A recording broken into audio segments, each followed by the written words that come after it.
America ಅಂದರೆ ಎಂಥದ್ದು ನೋಡ್ರಿ, ಎರಡನೇ ಮಹಾಯುದ್ಧದಾಗ ಏನೇನು ಯುದ್ಧಕ್ಕೆ ತಯಾರು ಮಾಡ್ಲಿಕ್ಕೆ ಅಂತ ಕೆಲಸ ಅಂತೆಲ್ಲ ಎಲ್ಲ ತಂದಿದ್ರು ಸ್ಫೋಟ್ಗಳು. ಅದ್ರಾಗ ನಿಮೋನಿಯಾ ಸಂಬಂಧಪಟ್ಟಿದ್ದು ಇವಾಯಿತು. ಅವ್ರು ಎಲ್ಲಿ ಒಂದು ರಾಶಿ ಮಾಡಿದ್ರು ಅಲ್ಲಿ ಬಾಜುಕನೆ ಎಲ್ಲ ಕಡೆ ಹಸಿರು ಎಲ್ಲ ಬಂದಿತ್ತಂತೆ. ಅವಾಗ ತಲೆಯಾಗ ಬಂತು, ಇಲ್ಲ ಇದ್ರಾಗ ಇದು ನಕ್ಕಿ ಬೆಳೆಸ್ಲಿಕ್ಕೆ ಇದು ಉಪಯೋಗ ಬರ್ತದೆ ಅಂಥೇಳಿ ಟೆಕ್ನಾಲಜಿ ಅವ್ರ ಕಡೆ ಇತ್ತು. ಅದರಿಂದ ಅವರು ಯೂರಿಯಾ ತಯಾರು ಮಾಡಿದ್ರು, ಸಲ್ಫೇಟ್ ಅಂತೇಳಿ ಕೆಲಸ. ಅದು 1960 ಒಳಗೆ ಪಂಜಾಬ್ದಾಗ ಮದ್ದಿನ ಪ್ರಯೋಗ. ಕೆಲವು ದಿವಸನಾಗ ಪಂಜಾಬ್ದಾಗ ಕ್ಯಾನ್ಸರ್ ಪೇಷಂಟ್ ಹೆಚ್ಚಾದ್ರು. ಮತ್ತು ಒಂದು ದವಾಖಾನೆ ಅದು ಎಲ್ಲೋ ದಿಲ್ಲಿ ಹತ್ರ. ಆ ಪಂಜಾಬ್ದಿಂದ ಒಂದು ಟ್ರೈನ್ ಹೊರಡ್ತದೆ. ಆ ಟ್ರೈನ್ ಹೆಸರು ಏನು ಗೊತ್ತೈತಿ? Cancer express. ಅಂದರೆ ಕ್ಯಾನ್ಸರ್ ಪೇಷಂಟ್ ಎಲ್ಲ ಹತ್ರ ಕುಂದ್ರೋದು, ಅವ್ನು ತೊಗೊಂಡು ಹೋಗ್ತದೆ. ಟ್ರೀಟ್ಮೆಂಟ್ ಆದ ನಂತರ ಮತ್ತೆ ಪುನಃ ಅದು ತೊಗೊಂಡು ಬರ್ತದೆ.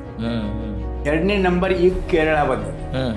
ಯಾಕಂದರೆ ಇಂಡೋಸಲ್ಫಾನ್ ಅನ್ನೋ ಒಂದು ಔಷಧ ಕೇರಳದಾಗ ಅಡಿಕೆಗೆ ಮತ್ತು ತೆಂಗಿಗೆ ಎಲ್ಲಕ್ಕಿಂತ ದೊಡ್ಡ ಪ್ರಮಾಣದಾಗ ಅವರು ಉಪಯೋಗ ಮಾಡಲಿಕ್ಕೆ ಶುರು ಮಾಡಿದ್ರು.